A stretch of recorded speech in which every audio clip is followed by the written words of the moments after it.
Hey guys, it's Matt. I'm back here in my reloading room. Today, we're going to do something a little bit different. We're not working on a vehicle today, but it is kind of fun. For those of you that have liked the videos, we're going to do another reloading video. Today, I'm going to turn one of these into one of these. That is 300 blackout, and yes, that is a 223. It's a very simple process. Me and Patrick found it online. Basically, you cut the top off and then you still run it through a 300 blackout deprimer. So, let me show you all the stuff and let's get started. Alright, you guys. This is what we've got. This is a Drill Master 2-inch bench top cutoff saw. You can get these at Harbor Freight. I think we spent like $25 on it, maybe. And then this little piece right here actually sits into the clamp right along in here. And it's actually the guide to help you cut them. Yes, it does have a shield. I just have it off so we could show you. This was found on eBay. I'm going to be honest. Patrick was the one that bought this one, so I don't know how much it is. But nonetheless, it's really, really simple to use. You got your guard on. I've got it all measured out already. So you get your bullet put in, or your casing put in there, and then you cut. It's simple as that. So I will tell you, on my reloading book, the case trims is 1.36. That's what you're wanting to cut down to. Now that being said, this has already got the guide. If you've got everything for the most part lined up, all you really do is cutting off the top. I'll show you one here in a minute. And then you can trim the rest of it down, and I'll show you on the trimmer here in a minute. But let's cut a couple of these, and then we'll jump to the next step.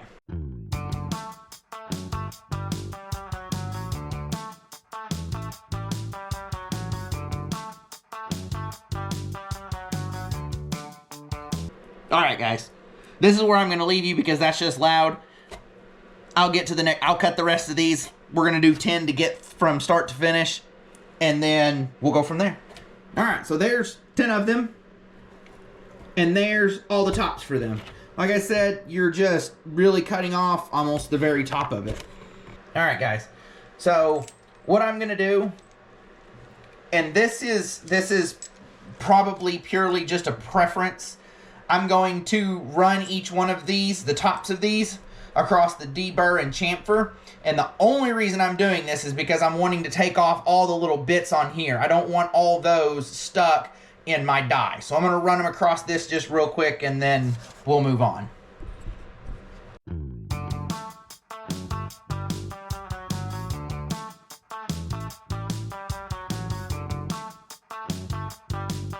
Alright guys, I'm going to be really honest on that one. I'm really glad that I chose to do that because there was one of them, as I was starting to clean it out, I guess when it cut, part of the metal kind of just bent inward and stuck down. If I had just put that into my die, I probably would have gotten that stuck.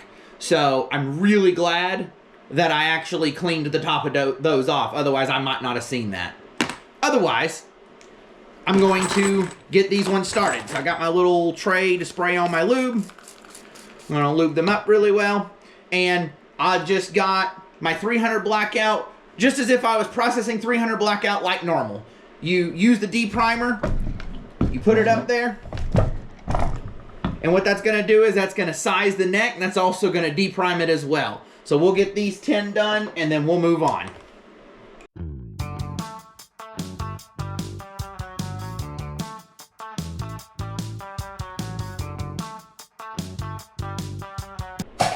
Alright, there we go. Now all 10 of those are done.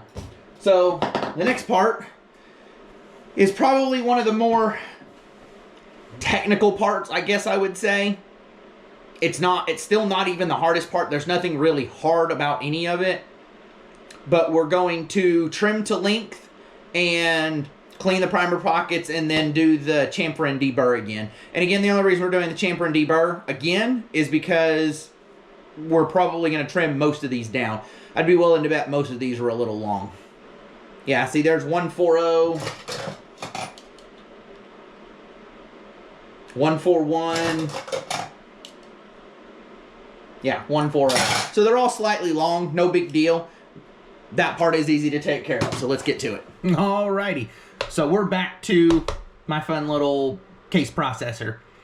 Mine has a trimmer already on it. Some of them don't, some of them are just the 3. Patrick has another one. It sits down and all of them stick straight up, but there's 5 of them on there, but his doesn't have a trimmer. He has a whole nother case trimmer. But nonetheless, it doesn't matter how you do it. It's just a matter that you do it. So the easiest way that I have absolutely found to adjust basically any trimmer is you take a casing, which you can see I'm already in the process of processing a lot of 300 blackout. But you take your casing that you already have that you know is the size that you want it, and you use it to measure. So once you get it in and you'll get all your adjustments done, by the way, this one is already done because I've been processing them. But you'll put it in there and you'll get it to where, close to where it's touching. And then you can, mine in particular, I can turn it on and I'll press it on until it touches, maybe starts to shave some of it off. And then I lock it all down and that's where it stays. Typically about every 25 to 50, I might go back in and remeasure the ones that I've done just to make sure that they're close. If they're really close, I don't bother with messing with it. If it's backed off quite a bit, somehow I'll normally have to change it. So, but remember, we're going to keep a case length of 1.36, and to start, all of our other ones have been right around 140. So let's get these 10 done.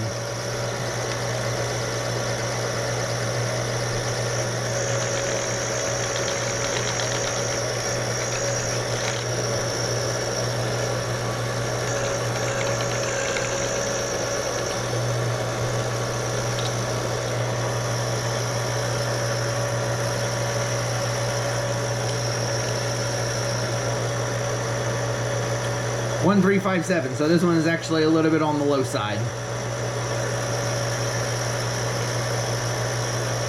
So,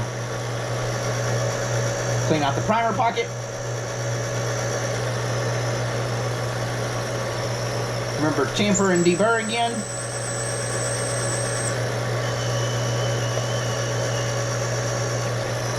And the case processing is done.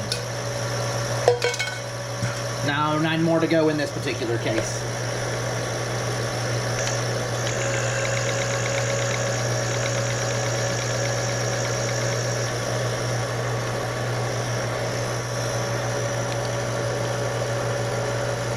$136.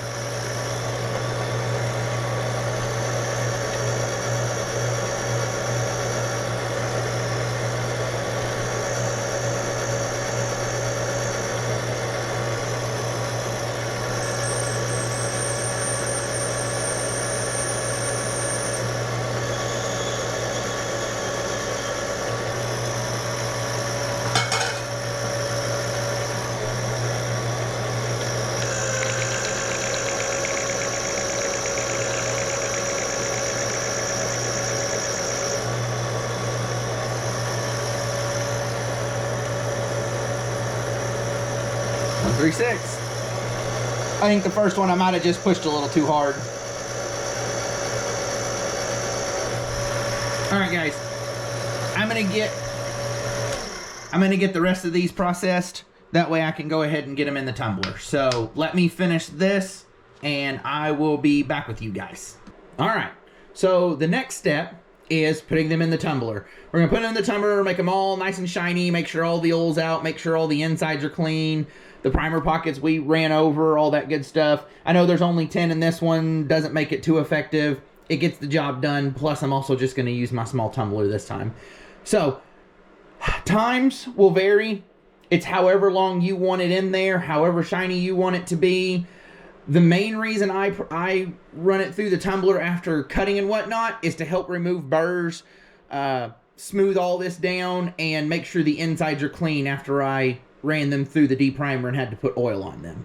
That's my main reasons. But we're going to let it run roughly an hour. We'll see. We'll see what happens after that. I'm going to process some of those other 300 blackout. That way when we go to load, I got a whole lot more to do. So I will be back, you guys. All right, guys. So here we are. I just got them out of the tumbler. I got them wiped off. This one leaves like a weird residue. Whatever. So, like I said, got them all cleaned off, all is well. So now we're going to prime them. That's the very next step. So I've got a nice little hand primer here. It's not too hard to get them in.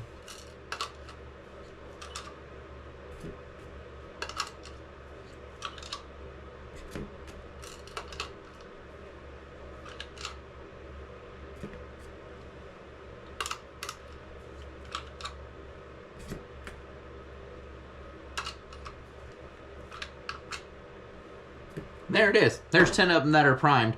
And by the way, while I was waiting for everything to tumble, I primed about 300 more. So, that's it. We're to the next to last step is putting the powder in it. So, I like to use the CFE BLK for this. I am making subsonic rounds. And I'm making them from 220 grain.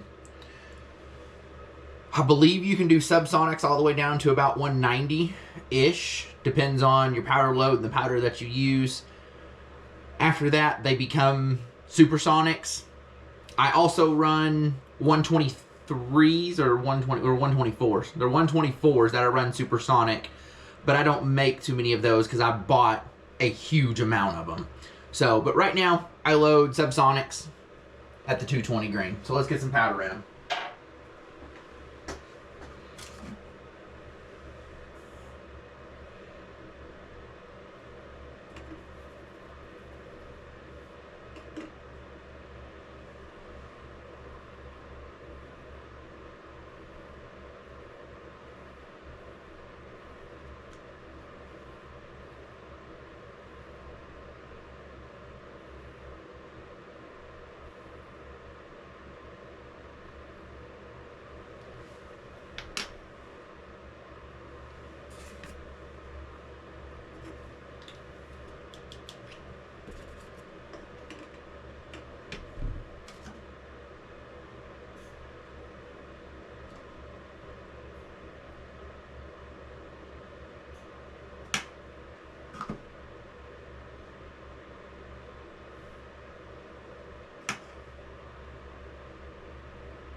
Alright, and just like that, with the help of a little bit of movie magic, we have 10 of them that are full of powder. So, if you like reloading this far, and you've watched any of our videos, and you want to know how to build a load, comment, let me know.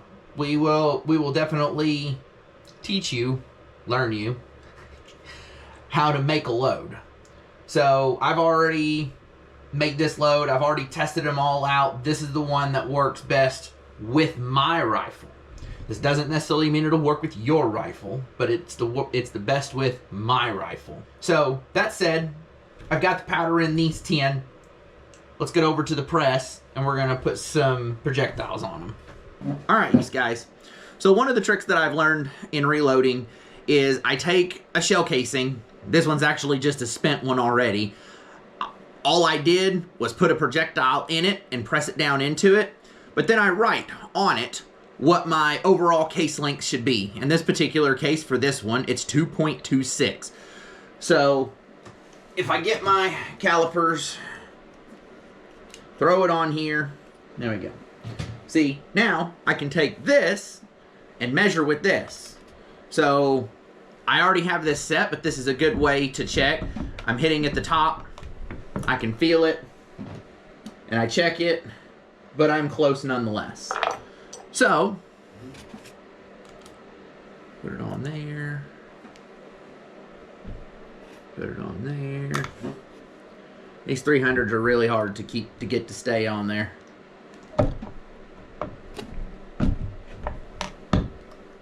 And voila, 2.26. 9 more to go.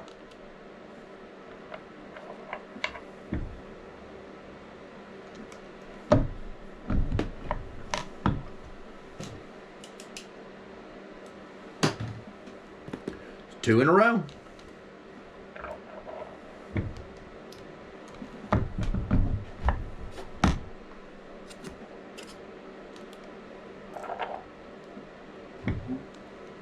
So, and just so you guys are aware, and again, this is probably more personal preference as well, if I get 2 or 3 in a row that measure out just fine, I'll put me quite a few through.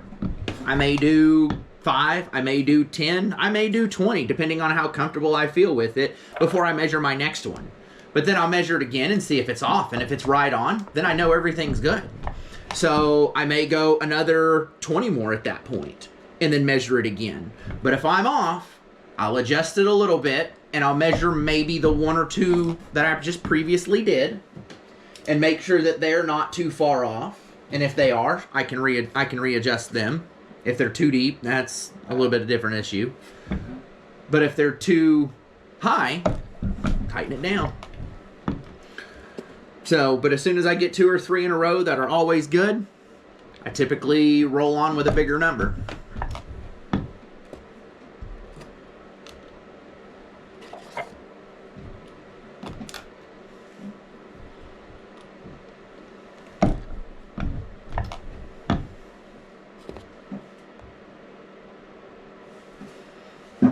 So, there you have it.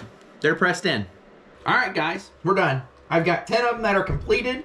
They started out life as a used 223 case. A lot of them that I picked for this are ones that I, either damaged tops or dented or crushed or something like that. But as long as the bottom part of the casing is good, it's good to use.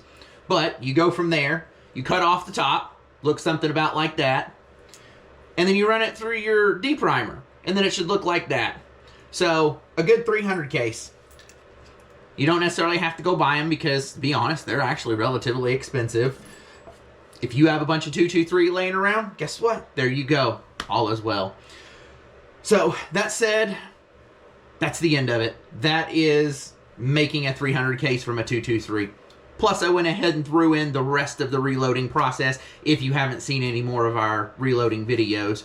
So, that said, we did talk about building a load. If you want us to build a load, let us know. We'll pick a caliber and we'll show you the steps and the processes to making it. Outside of that, I hope you enjoyed this. Like, comment, subscribe, share. Let everybody else know. Maybe they're interested in seeing this.